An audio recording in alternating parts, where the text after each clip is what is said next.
सरकार बनी 2015 में, तब से दिल्ली में ट्रैफिक कम करने के लिए और पोल्यूशन कम करने के लिए हम एक प्रीमियर बस एग्रीगेटर स्कीम लाने की कोशिश कर रहे हैं। आज 8 साल के बाद ऐसा लगता है कि अब ये स्कीम आ जाएगी। पहले मैं ये बता देता हूँ ये स्कीम क्या है। आप सब लोग जानते हैं कि दिल्ली में जब मेट्रो आई थी तो बहुत सारे ऐसे लोग थे, middle class, upper middle class, जिन लोगों ने अपनी अपने स्कूटर, अपनी अपनी गाड़ियां छोड़ के और मेट्रो से सफर करना चालू किया। धीरे धीरे मेट्रो में इतनी ज्यादा भीड़ होने लगी कि कुछ लोग फिर वापस अपनी गाड़ी और अपने स्कूटर पे आ गए। अब जो लोग बसों में ट्रैवल करते हैं, अब दिल्ली में बसों की संख्या भी काफी ज्यादा बढ़ गई है। बसों में कोई बहुत ज्यादा भीड़ नहीं होती जो हम लोगों ने अभी सर्वे कराया, लेकिन फिर भी एक लोगों के दिमाग में वो है कि बसों में आप देखेंगे अक्सर केवल लोअर मिडिल क्लास या लोअर क्लास के लोग, इकोनॉमिक क्लास के लोग ट्रैवल करते हैं। तो मिडिल क्लास और अपर मिडिल क्लास को भी अपनी अपनी गाड़ियां छोड़ के बसों में ट्रैवल करने के एनकरेज करने के लिए ये स्कीम लाई जा रही है, जिसके तहत प्रीमियम बसेस, लग्जरी बसेस, उनके एग्रीगेटर्स को लाइसेंस दिए जाएंगे, ताकि एक लाइसेंस होल्डर कम से कम 25 लग्जरी बसेस लेके आएगा और वो लग्जरी बसेस दिल्ली की सड़कों पे चलेंगी। ये लग्जरी बसेस सभी एयर कंडीशनड होंगी, कम से कम 9 सीट से ज्यादा होनी चाहिए, मतलब 9 सीट कम से कम। छोटी बस में 9 सीट होंगी, बाकी में बड़ी में और ज्यादा होंगी।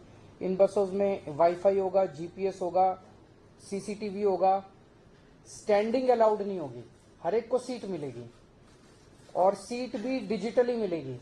आप अपनी सीट, ऐप होगा हर एक उसका, और आप उनके ऐप पे जाके अपनी सीट बुक कर सकते हैं, जो सीट चाहें। जैसे हम एयरलाइंस में बुकिंग करते हैं वो सीट बुक कर सकते हैं। पेमेंट्स केवल डिजिटल होंगे और वहां पे बस के अंदर आपको टिकट नहीं मिल सकती। ऐसा नहीं कि बस रुक रुक के जाएगी, और आपको केवल डिजिटल पेमेंट्स होंगी और जहां से आप कहेंगे वहीं से आपको बस पिकअप करेगी।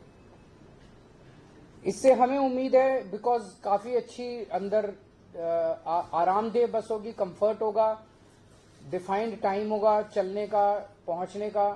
तो हमें उम्मीद है कि बहुत लोग अपनी गाड़ियां छोड़ के इन बसेस में आएंगे और इससे दिल्ली की यातायात व्यवस्था बेहतर होगी, ट्रैफिक कम होगा और पोल्यूशन, एयर पोल्यूशन कम होगा। इसमें जो बसेस होंगी वो अगर सीएनजी बसेस हैं तो वो 3 साल से पुरानी नहीं होनी चाहिए, जो बसेस अलाउड होंगी। और अब जो नई बसेस 1 जनवरी 2025 के बाद, 1 साल 1.5 साल के बाद जो नई बसेस इसमें इंट्रोड्यूस हो सकती हैं वो केवल इलेक्ट्रिक बसेस होंगी। जैसा मैंने कहा कि जो लाइसेंस होल्डर्स होंगे उनको कम से कम 25 बसेस की फ्लीट मेंटेन करनी होगी, और जो इलेक्ट्रिक बसेस इंट्रोड्यूस की जाएंगी उसका कोई लाइसेंस फीस नहीं ली जाएगी, वो एनकरेज करने के लिए, ताकि ज्यादा से ज्यादा इलेक्ट्रिक बसेस आए। एक इस पॉलिसी की खासियत यह है कि इस बसेस का रूट हम डिसाइड नहीं करेंगे, इन बसेस का रूट मार्केट डिसाइड करेगी। जहां उनको लगता है कि ज्यादा उनको सवारी मिल सकती हैं, वो बसेस उन एरियाज में ज्यादा चलेंगी, तो जाहिर तौर पे उन एरियाज के अंदर ट्रैफिक ज्यादा है वो कम होगा, तो ऑटोमेटिकली उन एरियाज के अंदर ट्रैफिक कम होगा। उसे जो भी रूट वो डिसाइड करेगा बस ऑपरेटर, उसे हमें सिंपल डिपार्टमेंट को इंटीमेट करना है कि मैंने आज से एक नया रूट चालू कर लिया। इसका फेयर भी डायनेमिक होगा, वो जो मर्जी फेयर ले सकता है ऑपरेटर जो है, एक्सेप्ट एक ही कंडीशन है कि हमारा डीटीसी का और एसी बसेस का जो पीक फेयर है उससे कम नहीं होना चाहिए, उससे ज्यादा हो सकता है, क्योंकि ये लग्जरी बसेस हैं तो उससे कम नहीं होना चाहिए। ऐसा नहीं हो कि ये डीटीसी के साथ वो कम्पीट करने लग जाए।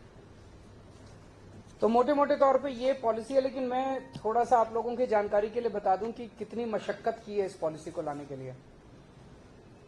2016 में ये सिलसिला चालू हुआ और 2016 से 2021 के बीच में, मई 2016 में प्रीमियम बस स्कीम को लाने को दिल्ली सरकार ने अप्रूवल दे दी, लेकिन उस वक्त के जो एलजी साहब हैं, नजीब जग साहब, उन्होंने इस स्कीम को अप्रूव करने से मना कर दिया।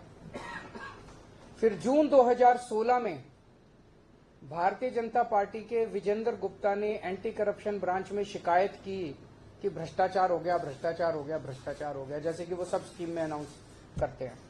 और इसकी सारी जांच वांच हो गई। स्कीम आई नहीं थी, अभी तक स्कीम आई नहीं थी, बच्चा पैदा ही नहीं हुआ था और भ्रष्टाचार हो गया, भ्रष्टाचार हो गया, भ्रष्टाचार। इसकी सारी जांच वांच हुई, इसमें कुछ नहीं निकला इनका, जैसे हमेशा नौटंकी करते हैं।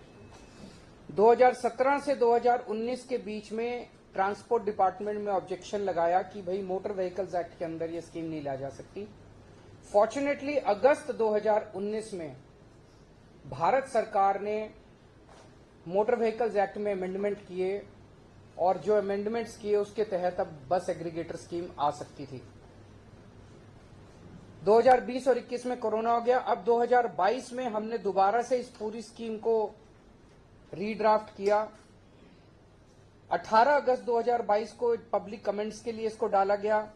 8 सितंबर तक कमेंट्स आए। उन कमेंट्स को और इसको लीगली वेट करके 8 मई को इसे दिल्ली सरकार की मुख्यमंत्री की अप्रूवल मिली और 25 मई को एलजी साहब की इसको अप्रूवल मिली। तो एलजी साहब से जब ड्राफ्ट स्कीम अप्रूव होकर आई तो इसको दोबारा पब्लिक के कमेंट्स के लिए डाला गया 29 मई को। और जो अब कमेंट्स आए हैं उन सारे कमेंट्स के साथ, और 27 जुलाई को ट्रांसपोर्ट डिपार्टमेंट ने एक स्टेक होल्डर कंसल्टेशन भी किया। उससे जितने कमेंट्स आए, तो जो कमेंट्स आए हैं उसमें जो एलजी साहब ने अब अप्रूव की थी स्कीम, वो बहुत ही माइनर 2-4 छोटे मोटे चेंजेस हैं। ये आज मैं अप्रूव कर रहा हूं इस स्कीम को और आज इसको एलजी साहब के पास भेजा जा रहा है। तो जैसा एलजी साहब इसको ऑलरेडी 25 मई को अप्रूव कर चुके हैं, तो उसमें बहुत माइनर चेंजेस हैं। मुझे उम्मीद है कि एलजी साहब इसको अब जल्दी अप्रूव कर देंगे और अब दिल्ली पूरे देश का पहला शहर होगा जहां पे इस किस्म की बस एग्रीगेटेड प्रीमियम बस एग्रीगेटर स्कीम आ रही है। और मेरा अपना मानना है इससे दिल्ली के लोगों को बहुत बहुत सुविधा मिलेगी। ट्रैफिक भी कम होगा, अच्छा ट्रांसपोर्ट भी मिलेगा, वर्ल्ड लेवल का ट्रांसपोर्ट मिलेगा और पोल्यूशन भी कम होगा। आज एक और आप लोगों को जानकारी के लिए बता दें, दिल्ली अकेला शहर था पूरे देश में, अकेला राज्य था जब कोविड के समय में हमने देखा कितनी तकलीफ हुई थी, लेकिन उस वक्त भी कई कोरोना वॉरियर्स थे जिन्होंने अपनी जान दांव पे लगा के दिल्ली के लोगों की सेवा की थी। जो कोरोना वॉरियर्स शहीद हो गए, ऐसे लोगों को दिल्ली अकेला राज्य है जिसने 1-1 करोड़ रुपए की उनकी शहादत का सम्मान करते हुए उनके परिवार को, मैं, मेरे मंत्रीगण, उनके घर जा जाके हम उनको 1-1 करोड़ रुपए का चेक दे के आए थे। ऐसे बहुत सारे डॉक्टर्स हैं, हेल्थ वर्कर्स हैं, पुलिस वाले हैं, सफाई कर्मचारी हैं, टीचर्स हैं, पैरामेडिक्स हैं, वॉलंटियर्स हैं। अभी पिछली जो मीटिंग हुई, इसका एक ग्रुप ऑफ मिनिस्टर्स है जो अप्रूव करता है, उसमें 2 नाम और अप्रूव किए गए हैं। एक श्री सतपाल हैं जो नर्सिंग ऑर्डरली थे, वो डिस्ट्रिक्ट मेडिकल स्टोर साकेत में जो हाई रिस्क जोन था वहां से 40 डिस्पेंसरीज के लिए दवाइयां भेजा करते थे, जहां से हजारों हेल्थ वर्कर्स और पेशेंट्स के लिए दवाइयां जाती थी। उनको अपना काम करते वक्त कोरोना हो गया और 28 नवंबर 2020 को उनकी शहादत हो गई। इसी तरह से एक कांस्टेबल अमित कुमार हैं दिल्ली पुलिस के, भरतनगर पुलिस स्टेशन में लॉकडाउन के तहत जो कंटेनमेंट जोन्स हैं, तो दीप चंद बंधु अस्पताल के आसपास बहुत हाई रिस्क एरिया का जो कंटेनमेंट जोन था, वहां इनकी ड्यूटी लगी थी। वहां कई पेशेंट्स आते थे, उनको भी वहां पे कोरोना हो गया और 5 मई को 2020 को इनकी शहादत हो गई। इन दोनों को 1-1 करोड़ रुपए की राशि अभी अप्रूव की है। तो ओवरऑल अभी तक हम 92 कोरोना वॉरियर्स को 1-1 करोड़ रुपए की राशि दे चुके हैं, अप्रूव कर चुके हैं। 92 करोड़ रुपए हम इन 92 करोड़ कोरोना वॉरियर्स को दे चुके हैं। मैं उम्मीद करता हूं इनकी आत्मा को शांत, भगवान से प्रार्थना करता हूं शांति मिले और हम पूरी तरह से इनके परिवार की जो भी जरूरत पड़ेगी मदद करेंगे। सो इन दोनों मुद्दों पे अगर आपके कोई प्रश्न है तो। सर, पहला सवाल है, लास्ट टाइम जब आपने आप जैसे किया, जब ये पॉलिसी लेके आए थे, बीजेपी ने बहुत हंगामा किया इसकी तरफ, तो क्या कुछ सर्टेन ट्वीट्स आपने किए कि इस बार फिर से पॉलिसी उस अब एक्चुअली केंद्र सरकार ने अपने मोटर व्हीकल्स एक्ट में कुछ चेंजेस किए हैं। वो चेंजेस करने के बाद उन्होंने कुछ एक खाका तैयार किया है कि ऐसे बनाई जा सकती है। तो केंद्र सरकार के जो चेंजेस हैं मोटर व्हीकल्स एक्ट में, उसको ध्यान में रखते हुए हमने पॉलिसी बनाई है। पहले जो हमारी पॉलिसी थी वो हमने अपनी सोच के हिसाब से बनाई थी। मुझे लगता है वो पॉलिसी केंद्र सरकार ने भी देखी थी, उन्होंने इंटरनली तारीफ भी की थी, तो उसको देखते हुए हो सकता है उन्होंने बाद में सब्सिक्वेंटली मोटर व्हीकल्स एक्ट में अमेंडमेंट किए हों। आज उस पर ये अब मैं समझता हूँ जैसे ही एलजी साहब क्लियर कर देंगे, नोटिफिकेशन जारी हो जाएगा, उसके बाद लोग लाइसेंस के लिए उसके 90 डेज के अंदर ये लागू हो जाएगी। सर कोई टारगेट भी है कि उसमें मैक्सिमम नंबर ऑफ लाइसेंसेस में कितना बस देखिए ये मार्केट ड्रिवन है, सो जिसको लगेगा कि there is a market for वो सभी लाइसेंस लेने के लिए आएंगे। सर एक सवाल ये है कि राष्ट्रपति ने दिल्ली सुधार विधेयक को वापस कर दिया है। दिल्ली सुधार बिजली सुधार विधेयक 2022 में दिल्ली सरकार ने पास करके भेजा था विधानसभा से, वो राष्ट्रपति ने वापस कर दिया। मुझे आइडिया नहीं, मैं चेक करके बता देता हूँ। Thank you.